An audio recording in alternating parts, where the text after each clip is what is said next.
మొన్న దొంగ కేసులో తీసుకోపోతే 3rd డిగ్రీ టార్చర్ చేసిండు మొన్ననే. ఇది తెలంగాణలో కూడా ఇష్యూ జరిగింది. హెబియస్ కార్పస్ పిటిషన్ వేసిన తర్వాత తన దొరకబట్టి మళ్ళీ బయటికి తీసుకొచ్చిండ్రు. ఇది మాకు ఆల్రెడీ ఒక అనుభవం తన మీద దొంగ కేసుతో జరిగింది. ఇంకొక దొంగ కేసు పెట్టి మళ్ళీ ఒక జర్నలిస్ట్ని ఇక్కడికి తీసుకుపోయి మీరు ఏం చేస్తారో తెలియదు. ఆయన పోయి తీసుకుపోయేటప్పుడు ఆయన ఇంట్లో తుపాకీ దొరికిందంటాడో బాంబు దొరికిందంటాడో మాకు ఎరకలే కదా. మీరు సంపుతే బాధ్యత ఏంది? మాకు ఆ పదం అన్నడా లేదా చూపింది అంతనే. ఆ ఎర్రి డాష్ అనే పదము వీడియోలో ఎక్కడుందో మీరు చూపించండి. మేము వెళ్ళిపోతాం. మాకు అవసరం కూడా లేదు. ఓపెన్ ఫేక్ ఎఫ్ఐఆర్ ఎట్లా ఇంతమంది ఉన్నారు, ఆడవాళ్ళు మొగలు అంతమంది చూస్తున్నారు కదా. చెప్పండి. నేను వచ్చిన వెంటనే ఆయనకి ఇంట్రడ్యూస్ చేసుకున్నప్పుడు నా పేరు నా వివరాలన్నీ చెప్పి నమస్తే చెప్పి యూనిఫామ్లో ఐడి కార్డ్ చూపించి తర్వాత ఆయనకి వీడియో చూపించి వీడియో మీదేనా కాదా సార్ మీరు మాట్లాడిందా కాదని అడిగాను. ఆయనే మాట్లాడని చెప్తున్నారు. కాకపోతే నా వర్షన్ వేరే సార్, అందులో మీరు అర్థం చేసుకున్నది వేరే అని ఆయన చెప్పారు. ఆయన మాట్లాడింది ఏంటంటే నేను ఇంకో వేరే ఉద్దేశంతో అన్నాను సార్, నాకు కాకపోతే నా స్లాంగ్ వల్ల మీకు అలా చెప్పకండి దయచేసి.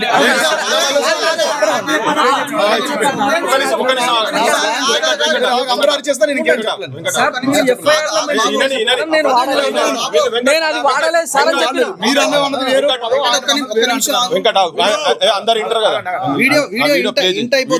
వీడియో నేను ఆ పదం వాడలే.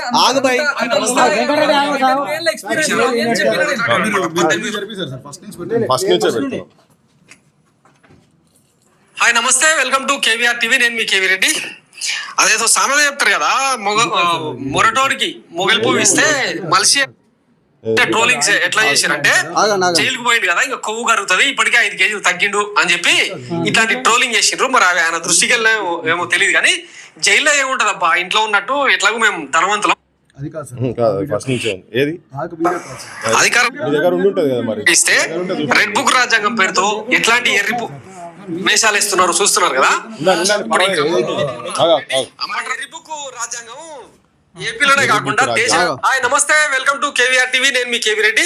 మన ఎర్రి బుక్ రాజ్యాంగం ఏపీలోనే కాకుండా దేశవ్యాప్తంగా ఎంతటి అపాస్పాలైతే చూస్తా ఉన్నారు కదా. నిన్న ఇప్పుడు మీరు ఛాలెంజ్ చేశారు అనుకోండి సార్,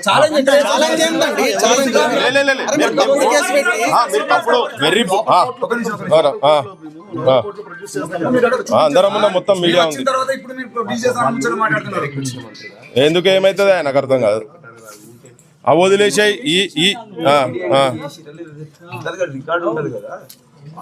ఎర్రి బుక్ రాజ్యాంగం అని అందరికి నడుతుంది.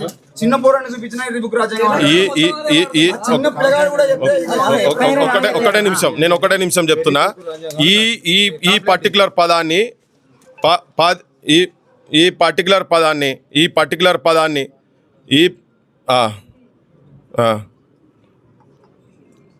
నువ్వు వీడికి రా, తెలుస్తుంది కదా అన్నా. ఇగో ఎఫ్ఐఆర్ పంపించిన మీకు. ఎఫ్ఐఆర్లో నువ్వు వేరేది ఏమన్నా పెట్టుకొని నేనేమన్నా నేను చెప్పేది అంటే వేరేది ఏమన్నా పెట్టని. ఈ పర్టికులర్ ఎఫ్ఐఆర్లో అరే ఎఫ్ఐఆర్లు ఏమున్నది అక్కడ పెట్టేది ఏంది?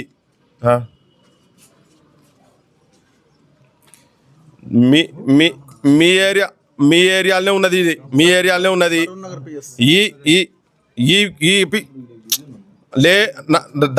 దాంతో దేంతో సంబంధం లేదు. ఈ కేసు గురించి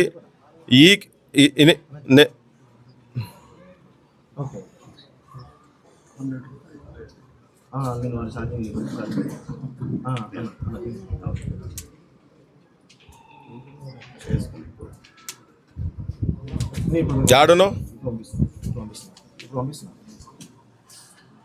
సార్ నువ్వు రా, నేను వస్తున్నా. కూర్చుంటది. మొన్న ఉట్టిగా మాట్లాడినాం, తెలంగాణ మొత్తం రగిలిస్తాం చూడు. మరి దొంగ కేసులు పెట్టొద్దు, నిజమైన కేసులు పెడితే తీసుకోపోమని చెప్పి ఏం లేదు. అలా మాట్లాడిన మాట ఒకటి, పెడుతున్న కేసు ఒకటి, నీకు ఎఫ్ఐఆర్ పంపించినా చూడు. మాట్లాడమని చెప్పు, లేకపోతే మాత్రం గడబడవుతుంది. ఉన్నది చెప్తున్నా నేను. నువ్వు మాట్లాడి, ఇప్పుడు నువ్వు వస్తావు, వాడికి రాండి, మీరు ఎవరికి చెప్పుకుంటారో చెప్పుకోర్రి. ఇది గలత్. ఇది రేవంత్ చేస్తున్నది చాలా. నేను మొన్నటిదాకా బూట్లు సాక్షుల వాసన అన్నాడు కదా, ఇప్పుడు ఆడు సిట్టుకు పోతే కూడా తిరుగుతున్నట్టు అనిపిస్తుంది నాకైతే. ఏంది ఈ లంగా కేసులు దొంగ కేసులు ఇంకెన్ని రోజులు పెడతారు? తెలంగాణ వచ్చిన తర్వాత కూడా భరించాలి ఇక్కడ వాళ్ళు. ఏం మజాక్ బాయ్ ఇది మళ్ళీ రుబాబ్ అయినా ఆడ నిలబడితే ఈ ఇంట్లోకి వచ్చి రుబాబ్ చేస్తున్నారు ఈ పోలీసు వాళ్ళు. మమ్మల్ని కూడా వేసుకోపోతారా? తీసుకోపోయి మేము కూడా వస్తాం పా. చలో చూద్దాం ఇక తెలంగాణ ఏం జరుగుతుందో తెలంగాణలో చూద్దాం పా. మేము కూడా వస్తాం పా. ఏడు తీసుకుపోతారు చలో. ఆయన అన్న మాట కనుక మీరు రికార్డు చూపియండి. రమ్మని లోకల్ పోలీసు కూడా ఎవరు వస్తారు రాండి. మమ్మల్ని కూడా తీసుకుపోయి లోపల పెట్టుంది.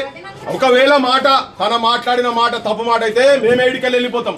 దొంగ కేసులు ఫ్యాబ్రికేటెడ్ కేసులు పెట్టి మీరు తెలంగాణ జర్నలిస్టులను తొక్కుదామంటే మాత్రం నడవదు. బరాబర్ చెప్తున్నాం. వస్తున్నావు బాస్ నువ్వు వీడికి? అరే రా, ఏం తమాషాలు ఇవన్నీ చెప్పు. ఫోన్ చేసి చెప్పు ఇప్పుడు. మాట్లాడు. ఆ డీజీపీతో మాట్లాడతారా? ఎవరితో మాట్లాడతారో మాట్లాడు. రేవంత్తో మాట్లాడతారా? మాట్లాడు. ఏంది దిల్లగే? ఏం మజాక్ ఇది? తెలంగాణ వచ్చిన తర్వాత తెలంగాణ జర్నలిస్టులకు ఎవరికి ఏంది? వాడు మొన్న వచ్చి పోలీసు వాడు వచ్చి తీసుకుపోయి 3rd డిగ్రీ టార్చర్ చేస్తాడు. అంతా మగవాళ్ళ మొత్తం ఇక ఇదే పోలీసు రాజ్యమా? ఇక మొన్న పని చేస్తారు. తెలంగాణ మొత్తం చెప్పినాం కదా. ఇప్పుడు మొత్తం ఇక్కడికి మొత్తం తెలంగాణ అంతా ఇప్పుడు కూడా తెలుస్తుంది. ఇక ఈయన సంగతి ఏంది, ఈయన కథ ఏంది, ఈయన చేస్తున్నది ఏంది అని ఎవరికి ముఖ్యమంత్రి, ఎవడేస్తే ముఖ్యమంత్రి అండి? ఈయనే చంద్రబాబు అపాయింటెడ్ మనిషి ఆయనే. కాంగ్రెస్ ప్రభుత్వం ఏంది? మాట్లాడు బాయ్ మాట్లాడు. మేమైతే వదిలేదు. నువ్వు కూడా వచ్చి నిలబడతా చూస్తాయి నేను రా. ఏం